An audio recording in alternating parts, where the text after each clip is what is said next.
معروف تحقیقاتی صحافی اعزاز سید نے انکشاف کیا ہے کہ عمران خان کے سابقہ دور حکومت میں پارلیمنٹ ہاؤس کے اندر باقاعدہ ISI کا ایک دفتر تھا جہاں ایک کرنل بیٹھتا تھا اور تحریک انصاف اور اس کی اتحادی جماعتوں کے اراکین کو کنٹرول کیا کرتا تھا تاکہ ہائیبرڈ حکومت کو برقرار رکھا جا سکے۔ یاد رہے کہ عمران خان کے دور حکومت میں لیفٹیننٹ جنرل فیض حمید ISI چیف تھے، جن کے بہاولپور تبادلے کے چند ماہ بعد ہی کپتان حکومت دھڑام سے نیچے آ گری۔ اعزاز سید کا کہنا ہے کہ ISI کے کرنل کا پارلیمنٹ کی کارروائی پر اتنا زیادہ کنٹرول تھا کہ اکثر اوقات تو اجلاس کا ایجنڈا بھی وہی جاری کرتا تھا۔ اس کے علاوہ اراکین پارلیمنٹ کی حاضری یقینی بنانے کے لیے بھی اسی ISI دفتر کی خدمات حاصل کی جاتی تھیں۔ اعزاز سید نے یہ انکشاف ایک YouTube پروگرام میں جیو اور جنگ گروپ سے وابستہ تحقیقاتی صحافی عمر چیمہ سے گفتگو کے دوران کیا۔ انہوں نے بتایا کہ عمران خان حکومت کے خاتمے سے پہلے پارلیمنٹ کی صورتحال بہت مختلف تھی۔ ISI کا ایک حاضر سروس کرنل پارلیمنٹ کے اندر موجود اپنے دفتر میں بیٹھتا تھا اور اپنے افسران کے ساتھ مل کر یہ طے کرتا تھا کہ پارلیمنٹ کا بزنس کیسے چلنا ہے۔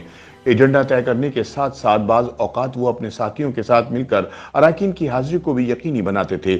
اعزاز سید کے اس انکشاف پر عمر چیمہ نے کہا کہ یہ تو خان صاحب خود بھی تسلیم کر چکے ہیں کہ وہ کس طرح ایجنسیوں کی مدد سے اپنی حکومت چلاتے تھے اور اپنے اتحادیوں کو کنٹرول کرتے تھے۔ انہوں نے یاد دلایا کہ عمران خان کے دور حکومت میں ایک رکن قومی اسمبلی نے انکشاف کیا تھا کہ انہیں ایک مرتبہ بجٹ اجلاس میں شرکت کے لیے ایک ISI افسر کا فون آیا جس نے دھمکی دی تھی کہ آپ کو لانے کے لیے جہاز بھیجوں یا بندے بھیجوں۔ اس موقع پر اعزاز سید نے کہا کہ جب شاہ زین بگٹی عمران حکومت کے اتحادی تھے تو انہوں نے عمران خان کے بجٹ اجلاس کا حصہ بننے سے انکار کر دیا تھا۔ اس پر انہیں ISI کے ایک افسر نے فون کر کے وارننگ دی اور کہا کہ آپ نے ووٹ دینے لازمی آنا ہے۔ جب ووٹنگ کے بعد عمران خان نے اتحادیوں کا کھانا کیا تو شاہ زین بگٹی نے عمران خان کو بتایا کہ جناب میں مرضی سے یہاں نہیں آیا بلکہ زبردستی لایا گیا ہوں۔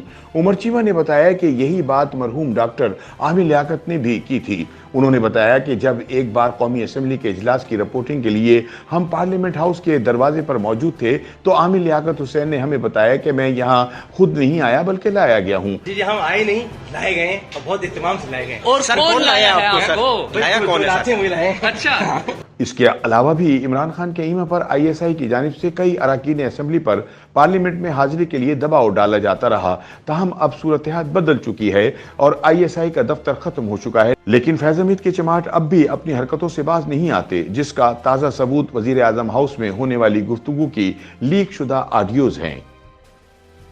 YouTube پر گوگلی نیوز دیکھنے کے لیے youtube.com کی سرچ بار میں گوگلی نیوز TV ٹائپ کریں۔ گوگلی نیوز کے پیج پر سرخ رنگ کے سبسکرپشن والے بٹن پر کلک کرنا نہ بھولیے۔ YouTube پیج پر اپلوڈ ہونے والی ویڈیوز سے باخبر رہنے کے لیے بیل آئیکن پر کلک کیجیے۔ آپ کو ہر نئی ویڈیو کے بارے میں نوٹیفیکیشن موصول ہو جائے گا۔